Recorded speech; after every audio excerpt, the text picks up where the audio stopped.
La Commission a pour mission de conduire le processus de dialogue inter-burundais sur tout le territoire national et à l'extérieur du pays pour les Burundais qui y vivent, en organisant des réunions, des ateliers et des séminaires au cours desquels les participants discutent sur les questions politiques, économiques et sociales, y compris l'évaluation de l'accord d'Arusha, de la Constitution, de l'accord global de cessez-le-feu et de la charte de l'unité nationale, dans le but de trouver des solutions aux problèmes auxquels le Burundi fait face. Avant de commencer le dialogue proprement dit, la Commission a organisé des rencontres avec des différents groupes pour leur demander leur contribution sur la manière d'organiser le dialogue inter-burundais. La Commission a ensuite confectionné un échantillon constitué de groupes de leaders d'opinion au niveau national, provincial et communal, auquel s'ajoute la population adulte au niveau collinaire. Comme forme d'expression, il a été convenu que tout participant ayant pris la parole ou non s'exprime par écrit de façon anonyme afin de se sentir libre. La Commission a déjà animé des séances de dialogue au niveau national pour les groupes suivants: les partis politiques,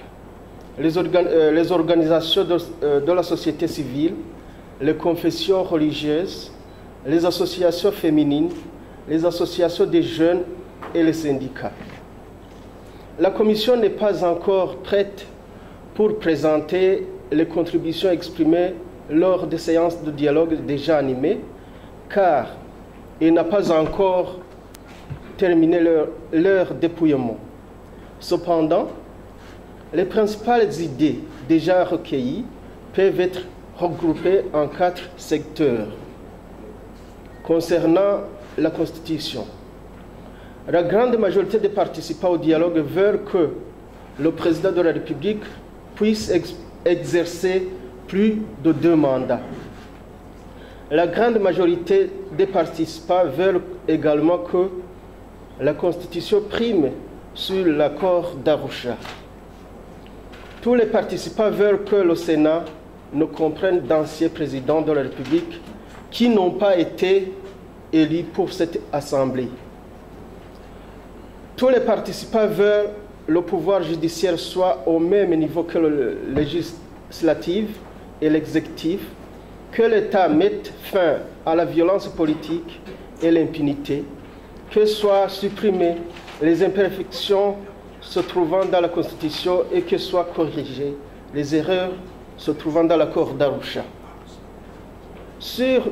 la mise à jour de certaines lois,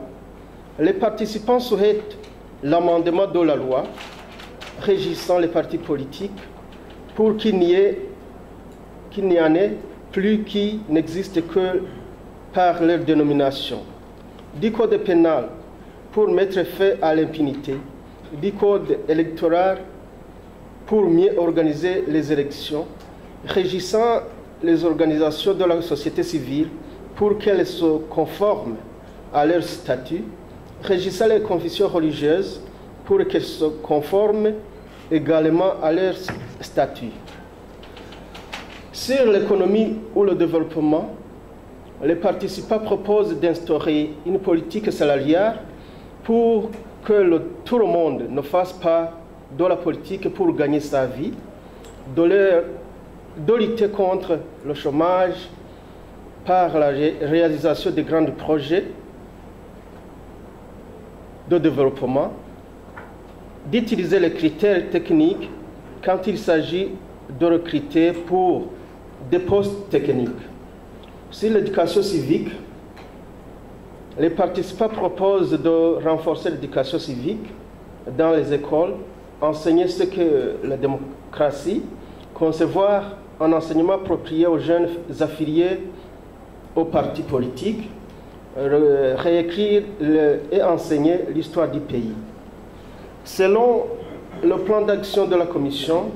les activités qui restent à réaliser sont les suivantes. Animer les séances de dialogue entre les Burundais se trouvant à l'extérieur du pays et entre ceux qui se trouvent dans les camps de réfugiés, animer des séances de dialogue dans les communes qui restent, animer les séances de dialogue à l'intention des groupes restants au niveau national, animer des séances de dialogue sur les collines, effectuer le dépouillement de toutes les contributions qui auront été présentées au cours des séances de dialogue au niveau national, communal et collinaire. Préparer le rapport final à présenter au président de la République, à l'Assemblée nationale et au Sénat. Je vous remercie.